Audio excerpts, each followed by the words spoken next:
Boa noite, sexta-feira, 25 de novembro de 2022, e nós estamos iniciando mais uma edição do OCP Fatos e vamos repercutir as notícias mais importantes que estão acontecendo Brasil afora.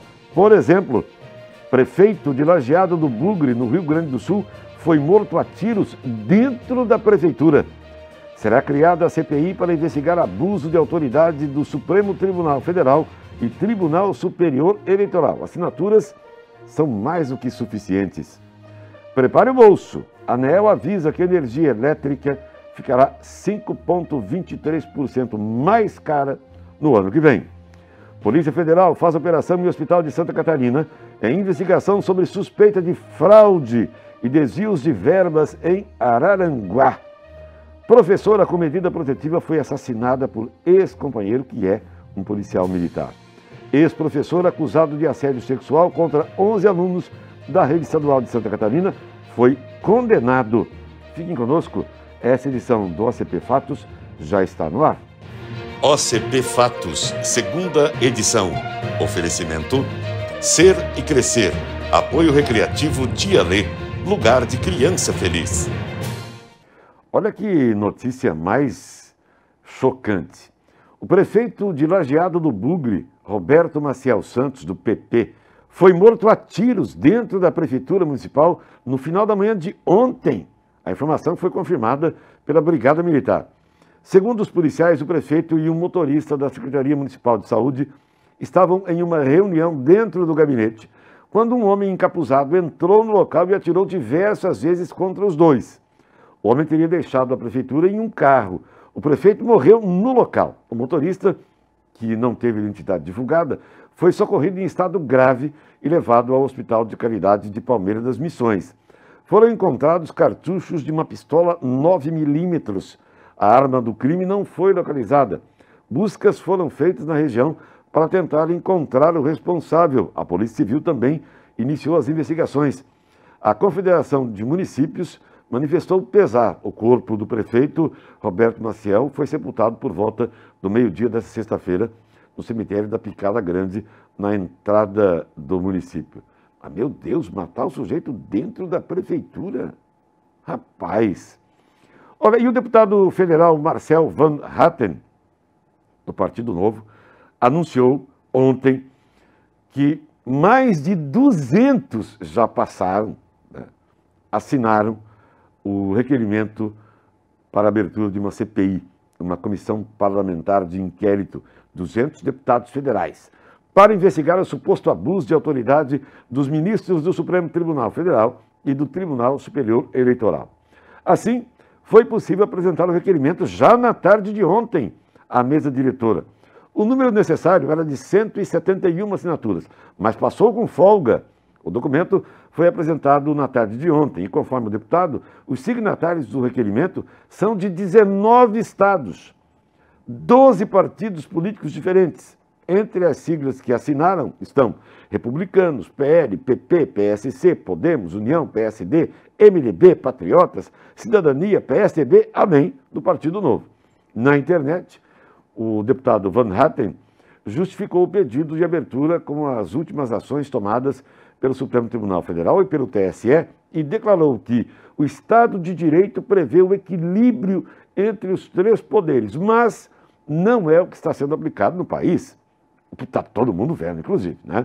O deputado afirmou no documento que há 3 situações em que supostamente houve abuso de autoridades. São elas: busca e apreensão no endereço de empresários por terem compartilhado mensagens em aplicativo, determinação de bloqueio das contas bancárias de 43 pessoas e empresas suspeitas de financiarem atos que eles chamam de antidemocráticos, censura a parlamentares e ao economista Marcos Sintra, à produtora Brasil Paralelo, à emissora de rádio e TV Jovem Pan, ao jornal Gazeta do Povo. A situação é periclitante. Para vocês terem uma ideia, um desembargador aposentado de Brasília, com amplo conhecimento, uma vida inteira dedicada ao judiciário, disse, entre outras coisas, que num país sério, o ministro Alexandre de Moraes estaria preso, para você ter uma ideia. E uma outra estranheza no dia de ontem, só para comentar e complementar, não existe a figura ou a invencionice de um juiz em qualquer grau, de corrigir uma petição, a não ser que seja muito mal feita, um pedido de uma parte. Vou dar aqui um exemplo bem simplesinho para vocês entenderem, e tem relacionamento com esse caso do pedido das urnas eletrônicas, tá? O PL entrou com pedido para verificação no caso do segundo turno, e o ministro Alexandre de Moraes disse assim, não, tem que pedir o primeiro também, né? Primeiro turno. Não existe isso. É como se você fosse dono de uma ação e pedisse assim, olha, ministro ou juiz, aquela pessoa falou de mim, eu entrei aqui com uma ação e quero danos morais, porque a pessoa falou de mim, ofendeu minha honra e tal. E o juiz é assim para você, não, mas tem que pedir também de quem ouviu. Não existe isso. É um procedimento inexistente na lide do judiciário. Mas o ministro Alexandre de Moraes acha que pode tudo. Vamos ver até quando. Agência Nacional de Energia Elétrica, essa notícia vai para o seu bolso, direto. Estima que a tarifa de energia deve subir, em média, 5,6%, de 5,23% a 5,6% no ano que vem.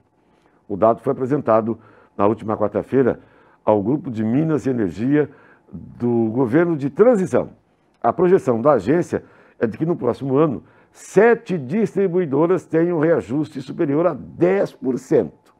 15 distribuidoras reajustariam entre 5% e 10%, 17 distribuidoras entre 0% e 5%, e 13 o reajuste seria inferior a 1%, mais ou menos. Mas que vai subir, vai. No relatório representando esses setores e essas empresas, que foi apresentado durante a reunião com o grupo de transição, a ANEEL destacou que os percentuais de reajuste dependem de premissas que podem ser alteradas até a homologação dos processos tarifários. E, se não chover, a maioria da produção de energia elétrica no Brasil ainda é hídrica, né? Por água, por represas. Se não chover, já sabe o que acontece, né? Pois é. No programa da manhã, eu fiz uma pergunta, ontem eu fiz a mesma pergunta, também por conta de uma ação da Polícia Federal. Hoje, pela manhã, eu perguntei a respeito, por conta de uma ação da Polícia Civil em Florianópolis, que é a seguinte pergunta. Onde não se mete a mão neste país? Onde, em algum lugar, alguma coisa, algum dinheiro público não está sendo roubado? Olha só, a Polícia Federal esteve no Hospital Regional Deputado Alfonso Guizzo, em Araranguá, para uma operação que investiga a suspeita de fraude e desvio de verbas públicas. No esquema, médicos, cooperativas e órgãos públicos teriam participado de um esquema que pagava serviços que não eram prestados. O Instituto Ideias, que administra o hospital, disse em nota que está colaborando com a ação e colocou à disposição da investigação todos os documentos solicitados. Vale destacar que essa documentação já havia sido entregue desde o ano passado como resposta a esse mesmo processo promovido pela Secretaria de Estado da Saúde. De acordo com a Polícia Federal, na quarta-feira, a operação de busca e apreensão foi feita com o objetivo de esclarecer a extensão dos danos causados, entender o envolvimento dos investigados e perceber a participação de servidores públicos no esquema. De novo, o inquérito da Polícia Federal foi aberto em setembro de 2020 e investigou a destinação de produtos médicos, hospitalares e odontológicos a uma unidade hospitalar cuja gestão era efetuada por uma organização social, a chamada OS. A polícia usou como base irregularidades e incoerências nas documentações apresentadas para justificar os gastos. Conforme a apuração, a suspeita é de que as contratações podem ter causado mais de 4 milhões de reais de prejuízo. Além de médicos e cooperativas, também são investigados prestadoras de serviços médicos, escritórios de contabilidade e órgãos públicos de Araranguá, Timbé do Sul, também no sul do estado, Balneário Camboriú, e até cidades do Paraná e no Espírito Santo, para você ter uma ideia. Caso as suspeitas se confirmem, os investigados poderão responder por organização criminosa, peculato e fraude. Ei, Brasil! Olha, uma mulher de 45 anos foi morta com pelo menos 10 tiros na manhã de ontem em Florianópolis. Segundo o delegado Enio de Matos, a vítima, Alessandra Abdala, era professora numa unidade educacional no bairro Tapera, no sul da ilha, e foi morta quando chegava para trabalhar. O suspeito, conforme o delegado, é o ex-companheiro dela, que é um cabo da Polícia Militar, do qual ela tinha medida protetiva contra ele. Atualmente, o militar está lotado no 4º Batalhão, realizando serviços administrativos, e a corporação disse ainda que ele estava com restrição do serviço operacional, mas não detalhou os motivos. A Prefeitura se manifestou também sobre o assassinato de Alessandra Abdala, reforçando que o crime aconteceu a poucos metros do local de trabalho. Alessandra era uma servidora pública desde 10 de fevereiro de 2014, tinha 45 anos de idade. Segundo o secretário de Educação de Floripa, Maurício Fernandes, a comunidade escolar, a cidade está em choque. Não é para menos, né? Foi o segundo feminicídio em menos de 2 horas em Floripa. Um pouquinho antes, por volta de 9h30, uma mulher de 33 anos foi encontrada carbonizada em um apartamento em Tijucas. O suspeito não foi localizado. A Polícia Militar lamentou o ocorrido, o crime, disse que envidaria todos os esforços para encontrar o autor do feminicídio, solidarizou-se com os familiares e ontem à noite, o policial foi preso, tá? Houve negociação entre a polícia, os policiais militares, e ele acabou sendo preso. Trata-se de um cabo da Polícia Militar. Lamentável. E um ex-professor acusado de assédio moral e sexual contra 11 alunos adolescentes da rede estadual de ensino foi condenado por improbidade administrativa. De acordo com o Ministério Público de Santa Catarina, o homem terá que pagar multa equivalente a 33 vezes a remuneração que recebia na época dos crimes, que foi em 2019. Ele dava aulas em Jaguaruna, no sul de Santa Catarina. A condenação foi divulgada pelo Ministério Público de Santa Catarina. A defesa do ex-professor recorreu ao Tribunal de Justiça do Estado. Segundo o Ministério Público, o homem era professor de educação física contratado em caráter temporário. Ele assediou 11 adolescentes, entre meninos e meninas, de 12 a 16 anos de idade, em 2 escolas onde trabalhava. O Ministério Público de Santa Catarina afirmou que ele se utilizou do cargo de professor para cometer os crimes, tanto nas unidades de ensino como fora delas. Relatos de educadoras e de alunos demonstraram que o homem mandava mensagens e fotos inconvenientes para colegas de trabalho e sugeriu ter relações sexuais com uma professora. Em relação aos estudantes, ele mostrava imagens de mulheres aos adolescentes e chamava as jovens de apelidos como lindas e cheirosas. Dizia para as meninas que fizessem as atividades das aulas para ficar com o corpo de mulherão. Algumas alunas disseram que o homem olhava muito para o corpo delas e que ele perguntou a algumas se queriam sair com ele, se aceitavam receber nudes e se eram virgens. Ele também dizia que faria uma festa no apartamento dele e levaria os alunos para conhecer mulheres no local. Além da multa civil, o ex-professor foi condenado à suspensão dos direitos políticos por 5 anos, perda da função pública e proibição de contratar com o poder público ou receber benefícios fiscais direta ou indiretamente, mesmo que por meio de empresa por 3 anos. Pouco, né? Achei pouco, tá? Tem que ser um dobro, triplo disso aí, pelo menos.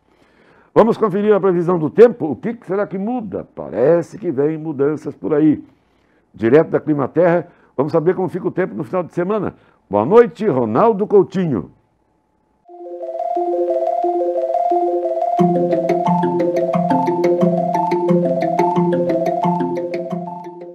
Boa tarde e noite, Peron. Estamos aqui com uma tarde bastante nebulosidade aqui na região do litoral norte. Não dá para descartar alguma chance de chuva, alguma coisinha fraca, principalmente à noite.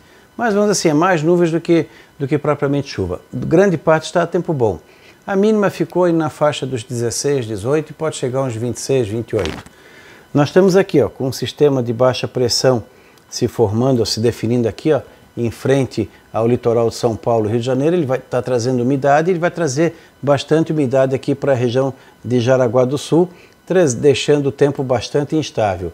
Então, pegando aqui, ó, nós vamos ter nessa região aqui, ó, entre Jaraguá, Pomerode, Barra Velha, toda essa parte norte do estado e, claro, todo o litoral também, chuva e períodos de melhora durante o fim de semana. Pode ter alguma trovada, mas não dá para descartar momentos de chuva forte devido à umidade muito grande vinda do oceano, especialmente domingo, segunda e para frente. Então, essa região aqui pode chover bastante no fim de semana e principalmente semana que vem. Ali por segunda, terça, quarta, quinta, a soma de chuva no litoral do Paraná, a região de Jaraguá, Pomerode, São Bento, Mafra, essa área aqui do norte do estado, pode ser bem significativa. Então, cuidado, atenção em relação às encostas, a margens de rios, poderemos ter algum problema. Não é uma chuva concentrada de uma vez só, mas é uma chuva que pode trazer problemas devido ao fato do volume dela. Qualquer pancada mais forte a partir de domingo, segunda para frente, pode trazer alguma preocupação. Então, bastante atenção e muita atenção na previsão do tempo, não só a nossa, como os avisos da Defesa Civil também. Então, acompanhem bem. Temperaturas que não vão baixar muito dos 17, 20 graus e não vão passar muito dos 23, 25 graus durante o fim de semana e semana que vem. O que vai chamar atenção é a instabilidade. Pouco ou nenhum sol, nubladão, chuva, períodos de melhora, podendo ter ou não trovada e algumas pancadas fortes, isoladas, ocasionais na região, não dá para descartar, seja no fim de semana e principalmente semana que vem. Então, bastante instabilidade e muita atenção e acompanhe os nossos boletins. Da Climaterra, Ronaldo Coutinho. Voltamos a apresentar OCP Fatos. Oferecimento Ser e Crescer. Apoio Recreativo Tia Lê. Lugar de criança feliz.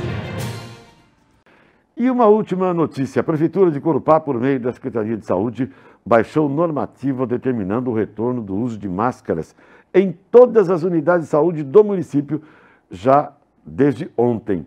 A decisão ocorreu após reunião online do Conselho Municipal de Saúde e deve ser seguida pelos profissionais e pacientes. De acordo com o secretário de Saúde, Felipe Rafael Rodrigues, a medida é uma das ações de enfrentamento ao aumento de contaminados pelo coronavírus. Ele também pede às pessoas, caso apresentem sintomas da doença, que recorram ao posto de saúde de referência para ser consultada e lá o médico decidirá pela realização do exame que é feito nos postos de saúde. Se a pessoa possui sintomas gripais, dor de cabeça, febre, deve utilizar a máscara de proteção e procurar as unidades de saúde. Em casos que aconteçam em horários distintos aos das unidades de saúde, devem procurar o pronto atendimento. Lá as pessoas serão examinadas e poderão ser encaminhadas para fazer o teste realizado apenas nas unidades de saúde. Caso seja diagnosticado com vírus, há o afastamento das atividades por um determinado período, assim como ocorria na pandemia. Outra ação de prevenção, dessa vez da Secretaria de Educação, é para que diretores das escolas municipais orientem os alunos que apresentem sintomas da doença para que também façam uso de máscaras ou procurem a unidade de saúde para realizar a consulta em caso de necessidades, né? Também fazer o teste de Covid. E ainda de Corupá, amanhã, por volta de 19 horas, haverá o acendimento das luzes natalinas em Corupá. Todo mundo convidado. Mantenha aí uma distanciazinha e tal, mas vá prestigiar. Por enquanto é isso. Nós voltaremos na próxima segunda-feira, ao meio-dia, com a nova edição do OCP Fatos. Excelente final de semana para todos vocês. OCP Fatos, segunda edição. Oferecimento Ser e Crescer. Apoio Recreativo Tia Lê. Lugar de criança feliz.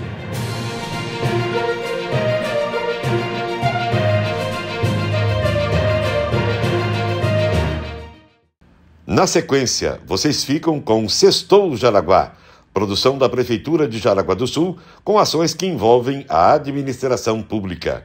Oi, gente, se liga no Sextou Jaraguá. Nós começamos mais uma edição e vamos mostrar aqui os números e os últimos momentos da Schützenfest. A festa dos atiradores lotou o Parque Municipal de Eventos. E você vai conferir ainda como ficou a pavimentação da estrada que liga o Jaraguá 99 ao Chico de Paulo. E nós iniciamos com um resumo da semana. Isso aí, Thaline. Temos um recado importante na área da saúde. Os postos de saúde estarão abertos nesse sábado, dia 26, das 8 ao meio-dia. A Unidade Básica de Saúde do Centro, o antigo PAMA, atenderá nos próximos sábados e domingos, das 8 às 5 da tarde. E durante a semana, essa unidade já atende das 7 da manhã às 7 da noite. Sandra, e essas medidas são necessárias para atender a demanda de pacientes com sintomas respiratórios e suspeitas de Covid-19. Vale ressaltar que os testes de Covid são feitos nos postos de saúde, mas o paciente deve procurar pelo teste somente em caso de sintomas. Fora isso, não será oferecido o teste. Atenção, pessoal. E na segunda e na terça-feira aconteceu a 8ª Conferência dos Direitos da Criança e do Adolescente. Uma palestra com Marcos Pianges abriu o evento. O autor do best-seller O Papai é Pop falou sobre a situação dos direitos humanos de crianças e adolescentes em tempos de pandemia de Covid-19. Outra notícia da semana é que foram entregues para a Polícia Militar novas viaturas blindadas. Jaraguá do Sul é o único município catarinense com 100% das viaturas de rádio patrulha com este tipo de proteção. O investimento foi feito por meio do convênio de trânsito que a Prefeitura mantém com a Polícia Militar no valor de R$ 1,5 milhão de reais. E a entrega do Centro de Treinamento Esportivo Prefeito Durval Vazio acontece nesta sexta-feira. A estrutura é considerada um sonho para os atletas, esperado antes mesmo até da construção da própria Arena Jaraguá. O centro conta com 2 quadras poliesportivas, arquibancadas, vestiários, banheiros, sala administrativa, depósito, almoxerifado e estrutura de internet. Realmente uma estrutura excelente para o treinamento, né? E fica ao lado da arena. E ocorreu na SCAR o primeiro encarte, o Encontro de Arte da Rede Municipal de Ensino de Jaraguá do Sul. A exposição foi uma homenagem ao centenário da Semana de Arte Moderna, importante movimento responsável por valorizar a identidade brasileira e dar visibilidade ao modernismo. Isso aí. E a Semana da Consciência Negra se encerra neste sábado com uma série de atrações para o público que comparecer à Praça Ângelo Piazeira. A principal delas é a apresentação do grupo musical Olodum Sul, um braço do famoso grupo Olodum da Bahia, que mantém uma escola em Florianópolis. Haverá praça de alimentação com food trucks e cervejas locais. Todos convidados. E Sandra, estão à venda os ingressos para o confronto válido pela 8ª rodada da Superliga de Voleibol entre as equipes de Blumenau e Itambé Minas pela Superliga. O jogo está agendado para a próxima quarta-feira, dia 30, às 7 da noite, na Arena Jaraguá. Os ingressos custam R$ 20, adquiridos antecipadamente até o dia 29 e no dia do jogo serão comercializados por R$ 40. É isso aí.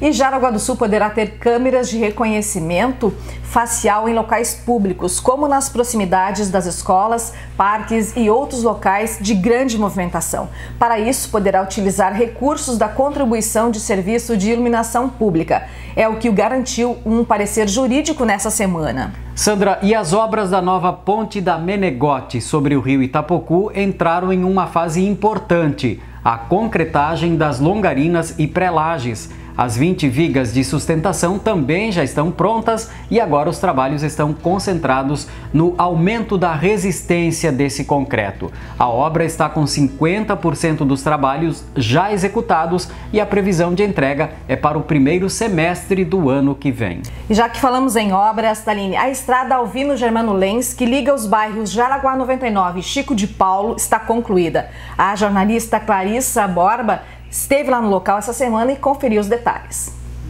Pavimentação, pintura, defensas metálicas, muros de contenção, tudo finalizado e sendo utilizado pelos motoristas que transitam pela região. A estrada Alvino Germano Lens está concluída e já oferece mais segurança e agilidade aos motoristas. O investimento nessa obra foi de mais de R$ 5 milhões em 2 quilômetros e 200 metros de extensão. Como vocês podem ver, foram necessárias algumas obras de contenção para garantir a segurança de quem passa por aqui. Melhorou bastante, né? Por causa da poeira e banhado. Agora Até os carros fazem menos barulho que antigamente, né? Já de volta e meia dava carro no brejo aí. Bem importante essa pavimentação, né, Sandra, para encurtar a distância entre a região ali do Rio Cerro, Garibaldi, Jaraguá 84 e 99 e a região do Chico de Paulo, acesso até a BR-280, né? E nos próximos programas vamos trazer imagens da estrada JGS 331 entre Nereu Ramos e Santa Luzia, lá na Serrinha, que também foi asfaltada nesse ano. Agora, Sandra, para finalizar, vamos lembrar um pouquinho do que foi a 32ª Schützenfest, que terminou domingo com público recorde de mais de 144 mil visitantes. Foi lindo, né? Maine Steiner, representante da Sociedade Desportiva Guaramirim, é a rainha da 33ª Schützenfest, que acontecerá de 9 a 19 de novembro de 2023. Fernanda Lopes Devenzi, da Sociedade Centenário, foi eleita a primeira princesa e Ângela Orongoso a segunda princesa. E no último dia de Schützenfest, nós tivemos a coroação das majestades do tiro. Christian Vota, do Clube Atlético Baipendi, foi coroado o rei dos atiradores e pela 4ª vez consecutiva, Inauria Henk Schmidt, da Sociedade Independência, foi coroada a rainha dos atiradores. E pela primeira vez, na categoria juvenil, as majestades dos atiradores foram Camila Nimet, da Sociedade Independência, e Ricardo Forlim, da Sociedade Vieirense. Parabéns, né, às novas majestades. E o último desfile também foi muito empolgante. Foi, né, Sandra? O público lotou as laterais da rua Walter Marquardt para acompanhar o desfile. Mais de 10 mil pessoas prestigiaram essa programação, que terminou perto do meio-dia, quando os participantes do desfile e o público entraram no Parque Municipal de Eventos para o dia de encerramento da Festa dos Atiradores. Vai deixar saudade. E por falar nisso, Taline, foi muito emocionante também o encerramento da festa ao som de violino e da banda Bavária, que tocaram a música Linda Jaraguá, balando o público. Verdade, né? A gente vai deixar um pouquinho aí para vocês desse lindo momento e encerrando aqui o Sextou Jaraguá. Até a próxima semana, pessoal.